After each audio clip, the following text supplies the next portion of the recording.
नमस्कार मित्रों, welcome to my channel गौर से देखो।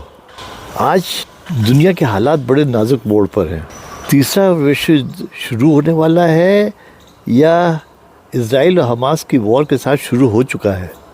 इस युद्ध के सामने यूक्रेन और रशिया की वॉर बच्चों वाली लड़ाई लगती है, क्योंकि इस युद्ध में इस लड़ाई के फैलने की बहुत संभावनाएं हैं। इजराइल और गाज़ा की लड़ाई अभी चली रही है, इजराइल बमबारी कर रहा है, पर उस सब के बावजूद लड़ाई ख़त्म होने के कोई आसार नज़र नहीं आ रहे हैं। हमास के सरेंडर होने के कोई आसार नज़र नहीं आ रहे हैं, बल्कि अब ये आसपास के एरियाज़ में फैल गई है। पूरा रेड सी और मिडल ईस्ट में लड़ाई का थिएटर बना हुआ है। यमन के हौथी लड़ाकों ने नाक में दम कर रखी है अमेरिका की। सुएज़ कैनाल का मार्ग अवरुद्ध हो रहा है, सारा इंटरनेशनल ट्रेड इफेक्ट हो रहा है, प्राइसेस बढ़ जाएंगी, इन्फ्लेशन हो जाएगा।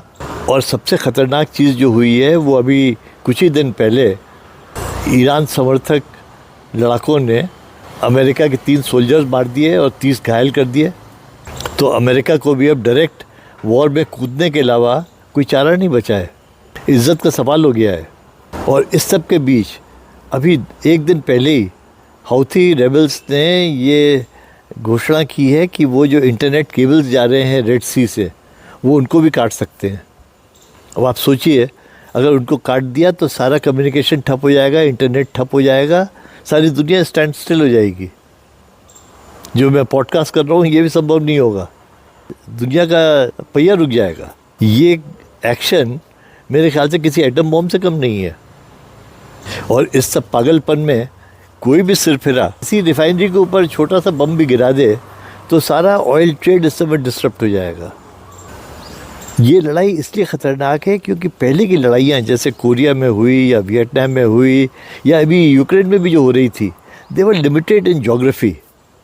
वो यूक्रेन रशिया की लड़ाई हमको इफ़ेक्ट नहीं कर रही थी डायरेक्टली, या वियतनाम में जो हुआ या कोरिया में जो हुआ, या इसके पहले जो अमेरिका अटैक करता रहता था मिडल ईस्ट वगैरह में भी, इराक के ऊपर, लीबिया के ऊपर, लेबनान पर, तो world was not getting affected.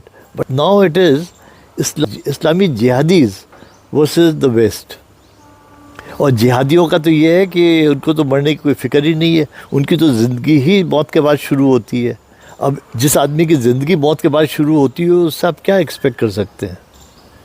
अगर यहाँ पर अमेरिका ने अधिक प्रेशर डाला तो जो जिहादी स्लीपर सेल्स हैं इन यूरोप एंड अमेरिका वो एक्टिवेट हो जाएंगी और ये लड़ाई वहाँ शुरू कर देंगे।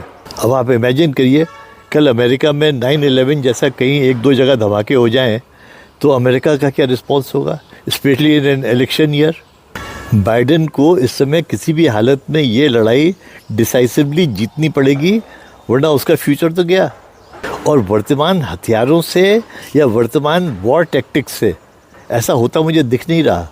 और अमेरिका की इस दुविधा का एहसास ईरान को भी हो गया है, इसीलिए जॉर्डन में टावर T2 के पास 3 अमेरिकी सैनिकों को मारने में भी कोई उसको हिचक नहीं हुई। तो अब अमेरिका को अपना ब्रह्मास्त्र निकालना ही पड़ेगा अगर उसे लड़ाई जीतनी है। पर सवाल ये है, क्या उसके पास कोई ब्रह्मास्त्र है?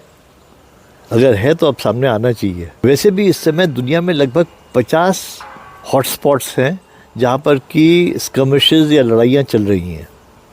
ये कोई भी बड़ा रूप ले सकती हैं। तो इस सब को देखते हुए और डिस्परेशन देखते हुए इस समय ऐसा लगता है कि we are heading towards an economic collapse. क्योंकि जैसे ईरान है, अब उसके ऊपर सैंक्शन लगे हुए हैं, उसकी तो इकोनॉमिक हालत ख़राब है ही, तो वो सोचता है कि मैं डूबूंगा तो सबको साथ लेके डूबूंगा। तो जब ये एटीट्यूड हो जाए कंट्रीज़ का, स्पेशली इस्लामिक कंट्रीज़ का जिनको मौत का डर नहीं है, तो हालात बहुत नाजुक है। और इस सब के बाद अगर देखें तो कंट्रीज़ के अंदर भी हालात बड़े नाजुक हैं बिकॉज ऑफ सोशल मीडिया। आज व्हाट्सएप जिहादीज़ हर देश में बैठे हुए हैं, जो एक क्लिक ऑफ द बटन से हज़ारों लोग इकट्ठे हो जाते हैं किसी भी एक स्पॉट पे। आपका क्या विचार है इस समय दुनिया के हालात पर, ज़रूर लिखें। Please like, share and comment on my video. Thanks for listening. Good bye.